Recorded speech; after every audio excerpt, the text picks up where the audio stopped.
তখন কি জানতাম ইউ আর গে? তোমার মন শরীর সবকিছু তো তোমার মতো আরেকটা ছেলেকে দিয়ে বসে আছো। ছি, আমার ভাবলেই ঘেন্না লাগছে। এতদিন আমি একটা গের সঙ্গে ঘর করলাম।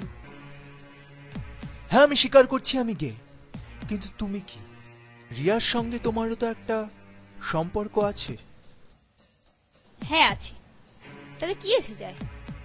তোমাকে আমার বিয়ে করার মূল উদ্দেশ্য হলো ডিভোর্সের পর তুমি আমার সব খরচ বহন করবে।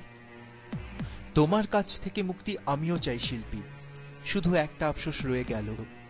আগে যদি জানতাম টাকার জন্য তুমি আমায় বিয়ে করতে চাও, তাহলে তোমার মতো মেয়ের মুখে টাকা ছুঁড়ে দিয়ে আমি সুখী হতাম, আর নয়নকেও আমার হারাতে হতো না। সেটাই ভালো। এই ডিভোর্স পেপারে সই করে তুমি তোমার মতো সুখে থাকো, আর আমাকে আমার মতো সুখে থাকার ব্যবস্থা করে দাও। হুম হুম, এই তো গুড বয়। এখন তুমিও ফ্রি, আমিও ফ্রি, বাস। তুমি কোথায় চলে গেছো নয়ন, আমাকে ফেলে? কত সুন্দর ছিল আমাদের সেই দিনগুলো।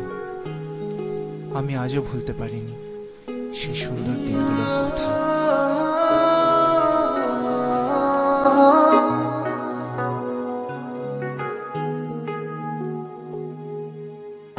ভেজা সন্ধ্যা, ঝড় বৃষ্টি, দূর আকাশে মেঘের প্রতিধ্বনি, বাদলে ঘিরেছে আকাশ, বইছে বাতাস, আড়ালে দাঁড়িয়ে তুমি আর আমি।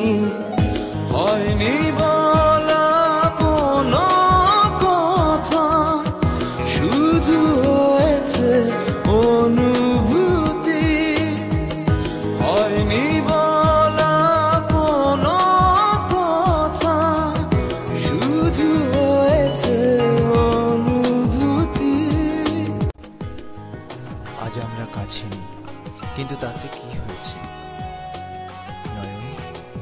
তুমি আমার স্বপ্নে, তুমি আমার শয়নে, তুমি আমার ভাবনায়।